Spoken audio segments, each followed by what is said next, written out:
సమస్త ప్రజానికానికి నమస్కారం అండి. నేను చిరంజీవి కొడుకుగా శాస్త్రీయ ఆధారం కావాలని హ్యూమన్ రైట్స్లో దరఖాస్తు ఇచ్చినాను. జడ్జి గారు ఏమన్నారంటే ఈ పరిధిలోకి రాదు, రెగ్యులర్ కోర్టుకి వెళ్ళాలన్నారు. నేను రెగ్యులర్ కోర్టుకి వెళ్తాను, నేను అన్నిటికీ సిద్ధంగా ఉన్నాను. ఎందుకంటే నేను పుట్టింది చిరంజీవి గారి ఇంట్లోనే, సంవత్సరం కాలం పాటు వాళ్ళతో ఉన్నాను. అది ఎప్పుడు తెలిసింది నాకు? పసివాడి ప్రాణం సినిమా చూసిన తర్వాత తెలిసింది. పసివాడి ప్రాణం నేను దురదృష్టవశాత్తు 4 years బ్యాక్ వరకు నేను చూడలేదు. నేను చూడకుండా నాకు నీడలాగా వెంటాడి ఉన్నారు. నా గ్రామాన్ని అలర్ట్ చేశారు. నేను ఫస్ట్ మలయాళంలో నటించాను, తర్వాత రీమేక్ తమిళం, తర్వాత పసివాడి ప్రాణం. ఫస్ట్ ఏంటంటే నేను చిరంజీవి కొడుకును. ఎలా అంటారా, చిరంజీవి సురేఖ గారు పుట్టిన పెద్ద కొడుకును. కొన్ని అనివార్య కారణాల వల్ల రాజ్యలక్ష్మికి పడేశాడు. రాజ్యలక్ష్మినే నేను తల్లిగా భావించి వాళ్ళ దగ్గర మొన్నటిదాకా పెరిగాను. ఎప్పుడైతే పసివాడి ప్రాణం సినిమా చూశానో అప్పుడు రియలైజేషన్ అయ్యి నా ఓన్గా నేను కష్టపడుతూ దర్యాప్తు చేపట్టాను. 4 సంవత్సరాలు సుదీర్ఘంగా దర్యాప్తు చేశాను. చేస్తే నేను చిరంజీవి కొడుకునా నేను తేలిన తర్వాత ఆయన నాకు చేయబడతాడని ఒక 1 year చూశాను, చేత పట్టలేదు. నాకు వాళ్ళ చరిత్ర అంతా తెలుసుకున్నాను. ఎవరి చరిత్రలోనైనా బహుభార్యత ఉంది, చాలామంది ఉన్నారు, అదందరికీ ప్రజలందరికీ తెలిసిన విషయమే. ఇప్పుడు నన్ను ఆయన కొడుకుగా చేయి పట్టాలి. లేని ఎడల నేను శాస్త్రీయతంగా ఆధారం కోసం, అంటే DNA పరీక్ష కోసం నేను హైకోర్టుకి వెళ్తాను, సుప్రీంకోర్టుకి వెళ్తాను, జాతీయ మానవ హక్కుల కమిషన్ దగ్గరికి వెళ్తాను. ఇక్కడికి వెళ్ళడానికైనా నేను రెడీగా సిద్ధంగా ఉన్నాను.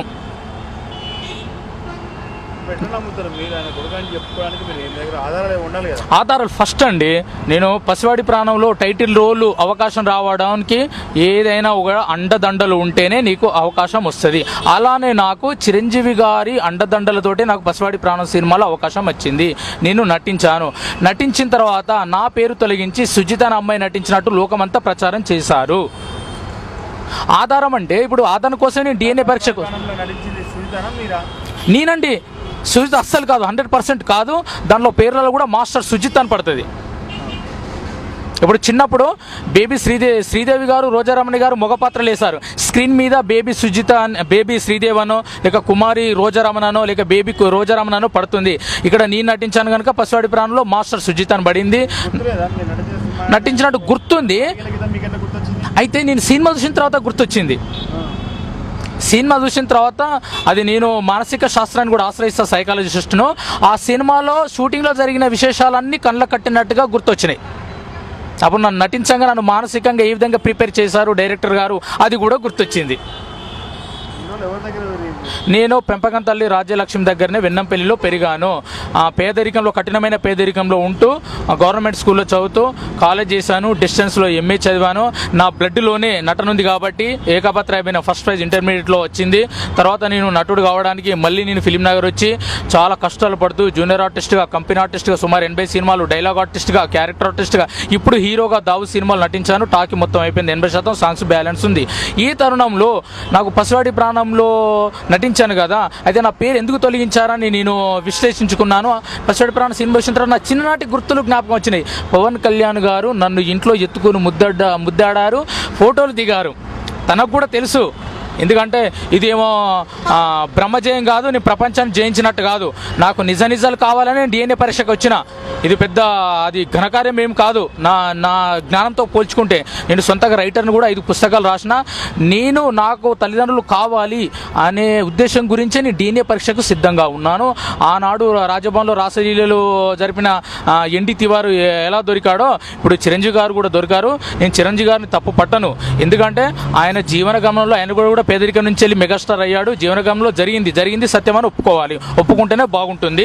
ఆయన కూడా సామాజిక హోదా ఉంటుంది, ఎప్పుడే కానీ తప్పును ఒప్పుకోవాలి.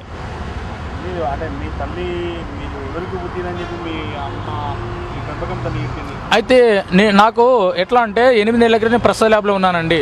సడన్గా సురేఖ గారు వచ్చి, నేను ఇటు చూసుకుంటున్నాను, బిడ్డ మన ఇంటికి పోదాంపా అనంది. చూసేసరికి సురేఖ గారు, అమ్మ నీకు నాకేం సంబంధం అనగానే క్షణంలోనే మళ్ళీ కారికిపోయింది.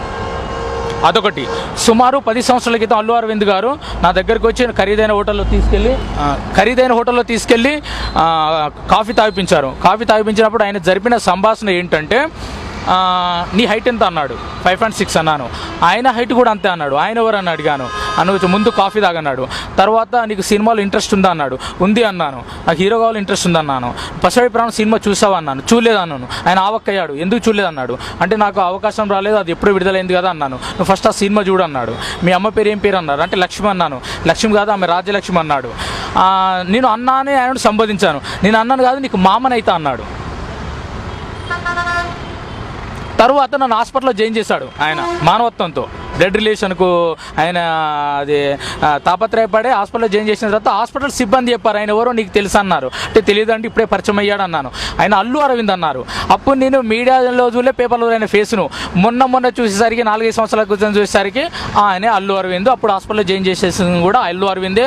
అల్లు అరవింద్ పెద్ద కొడుకు కూడా. నేను అనారోగ్యంతో బాధపడుతున్నప్పుడు నా గ్రామాన్ని నా ఇంటికి వచ్చి వెంకటేష్ సందర్శిస్తే నీ పేరేం పేరు అంటే వెంకటేష్ అన్నాడు. నువ్వు ఎవరి కొడుకు అంటే అరవింద్ కొడుకు అన్నాడు. అరే అరవింద్కి అల్లు అర్జునే కదా నువ్వంటే నేను పెద్ద కొడుకుని అన్నాడు. నన్ను కూడా వాళ్ళు వెంటాడారు, మానవత్వంతో అట్లా చూశారు, కానీ ఆర్థిక సహాయం మాత్రం చేయలేదు. ఓన్లీ మానవత్వం చూపించారు. అది వాళ్ళకు తెలుసు, నాకు తెలుసు. నీ కొడుకు అన్నట్టుగా చిరంజీవి గారు కూడా తెలుసు. ఇప్పుడు ఆర్థిక సాయం అంటే ఒకటి ఏంటంటే చల్లకచ్చి ముంత తేయడం నాకు ఇష్టం లేదు. ఇప్పుడు నాకు చిరంజీవి గారు తండ్రి అని తెలిసిన తర్వాత ఇప్పుడు నేను హీరో కావాలని తాపత్రయపడుతున్నా. నాకు నీడ కావాలి.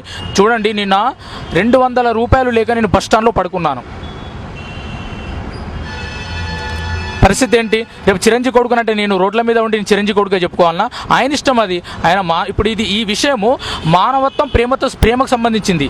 రెండే, మానవత్వం ప్రేమకు సంబంధించింది, డబ్బుకు సంబంధించింది కాదు. మదర్ తెరెసా, అబ్దుల్ కలాం మానవత్వం ప్రేమతోటే నిస్వార్థంతో వాళ్ళు ప్రపంచాన్ని జయించారు, పేరు పొందారు ప్రపంచంలో. అలానే ఇది మాకు పలుకుబడి ఉంది కదా, మాకు డబ్బు ఉంది కదా అని, మాకు అన్ని బలాలు ఉన్నాయి కదా అని అలా ఉండకూడదు. నన్ను మానవత్వంతో స్వీకరించండి, ప్రేమతో స్వీకరించండి. మీరు వాళ్ళ నుంచి ఏమైనా ఆర్థిక సాయం వస్తే తీసుకుంటాను, వద్దనను, కానీ బలవంతం పెట్టను. బలవంతం పెట్టడం నాది ధర్మం కాదు. ఎందుకంటే రేపు అంటారు నలుగురు, డబ్బు కోసమే ఇట్లా ముందుకు వచ్చాడంటారు. నాకు డబ్బు కాదు, ప్రేమ కావాలి, నా తల్లిదండ్రులు నాకు కావాలి.